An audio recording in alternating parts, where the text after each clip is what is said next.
नमस्कार दोस्तों, कारवां कहानियों का में आप सबका तहे दिल से स्वागत है।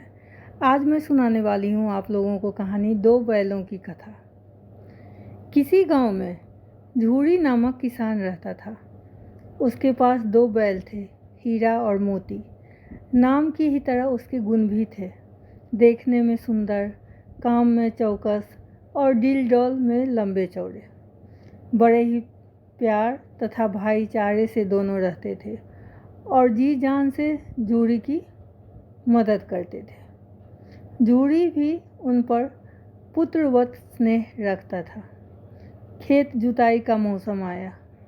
जूरी ने पत्नी के कहने पर दोनों बैलों को अपनी ससुराल भेज दिया।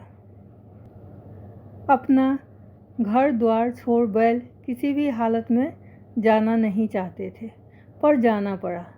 संध्या समय उन्हें नए घर में सानी लगाकर दी गई, पर दोनों ने नांद में मुंह भी नहीं डाला। उनका दिल बहुत भारी था। दोनों बैल यूं ही लेट गए। रात बीतने पर जब चारों ओर सन्नाटा छा गया, दोनों ने अपनी पूरी शक्ति लगाकर एक ही झटके में रस्सियां तोड़ डाली और अपने घर भाग चले। सीधा घर पहुंचकर दोनों ने दम लिया। सुबह झूरी ने चरनी पर रखे बैलों को देखा तो प्रसन्न होकर दौड़कर उन्हें गले लगा लिया। पर झूरी की पत्नी को बैलों का यूं भाग आना अच्छा न लगा और उसने बैलों को नमक हराम की संज्ञा दे दी। क्रोधावश उसने बैलों को भूसा सूखा खाने को दिया। खली और चोकर के बिना सूखा भूसा कभी हीरा मोती ने खाया ही नहीं था। दोनों असमंजस में थे और आशा भरी आंखों से मालिक की ओर देखते रहे।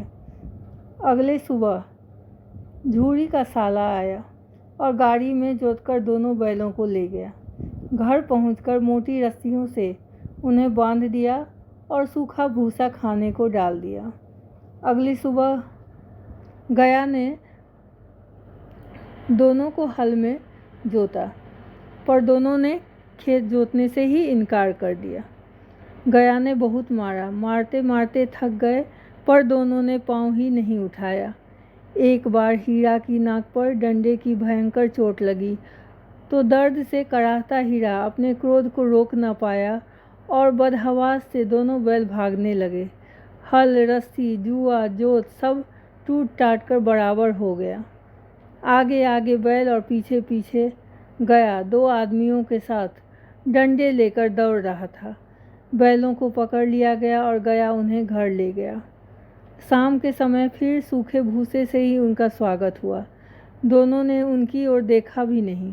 रात में एक छोटी लड़की 2 रोटी लेकर आई। उसने बैलों को सहलाकर एक एक रोटी खाने को दिया। सौतेली माँ उसे मारा करती थी, शायद इसलिए इन बैलों से उसकी आत्मीयता हो गई थी। एक दिन उस बालिका ने बैलों को पगहा खोलकर उन्हें भगा दिया। वे वापस अपने घर जाना चाहते थे, पर बदहवासी के कारण रास्ता भूल गए। काफ़ी दूर भागते भागते थक तो गए ही थे। कई दिनों से ढंग से खाया तो भी नहीं था। सामने ही मटर का खेत दिखाई दिया। दोनों चढ़ने लगे। थोड़ी देर में रखवाले ने उन्हें पकड़ लिया और प्रातःकाल दोनों को कांजी हाउस के हवाले कर दिया। कांजी हाउस का नज़ारा कुछ और ही था। वहाँ कई भैंसे, घोड़े, बकरियाँ, गधे पहले से ही बंद थे, कमज़ोर इतने कि उनमें खड़े होने की भी शक्ति शेष न थी। दोनों टकटकी लगाए दरवाजे की ओर देखते रहे, पर ना ही खाना आया और ना ही कोई व्यक्ति आया। बाड़े की दीवार कच्ची थी। हीरा और मोती ने अपने नुकीले सींग मार मार कर कच्ची दीवार को गिरा दिया। दीवार के गिरते ही कमज़ोर पड़े जानवरों में ना जाने कहाँ की शक्ति आ गई। सभी जान हथेली पर लेकर भाग उठे। हीरा के गले की रस्सी कुछ मोटी थी और मजबूत खूंटे से बंधी थी। उसने मोती से भाग जाने का आग्रह किया, पर मोती को अपने मित्र को छोड़कर जाना गवारा न था। वह नहीं गया। शोर होने पर भी चौकीदार तथा अन्य कर्मचारियों की खलबली देखने लायक थी। मोती की खूब पिटाई हुई और अब मोटी रस्सी उसके गले में भी बांध दी गई। पूरे सप्ताह दोनों मित्र वहीं निराहार बंधे पड़े थे। बस पानी मिलता था। दुर्बलता के कारण अब उठना भी कठिन हो गया था। एक दिन बाड़े के पास डुगडुगी बजने लगी। लोगों की भीड़ इकट्ठी हो रही थी। कमजोर मृतप्राय बैलों को भला कौन खरीदता, पर एक लाल आंखों वाले दढ़ियल व्यक्ति ने अंततः उन्हें खरीद लिया। कठोर चेहरे वाला वह व्यक्ति दोनों को लेकर जाने लगा। हीरा और मोती की बोटी बोटी कांप रही थी। डंडे के डर से भयभीत दोनों उस दढ़ियल व्यक्ति के साथ चले जा रहे थे। सहसा दोनों को ऐसा लगा कि राह परिचित है। उनके शरीर में शक्ति का संचार होने लगा।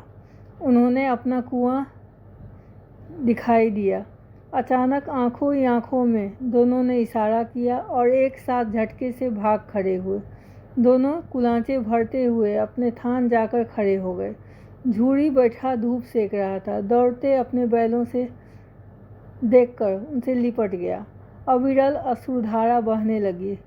बैलों ने झूरी को चाटना शुरू किया और झूरी उनसे लिपटा उन्हें सहलाता रहा। इसी बीच दढ़ियल व्यक्ति ने आकर बैलों की रस्सी पकड़ ली और अपना अधिकार जताने लगा। तू मैं होने लगी। दढ़ियल व्यक्ति को जबरदस्ती अपने साथ ले जाना चाहता था, पर मोती ने उसे सींग मारा और फिर उसे खदेड़ कर भगा दिया। झूरी उन्हें वापस पाकर गदगद हो रहा था।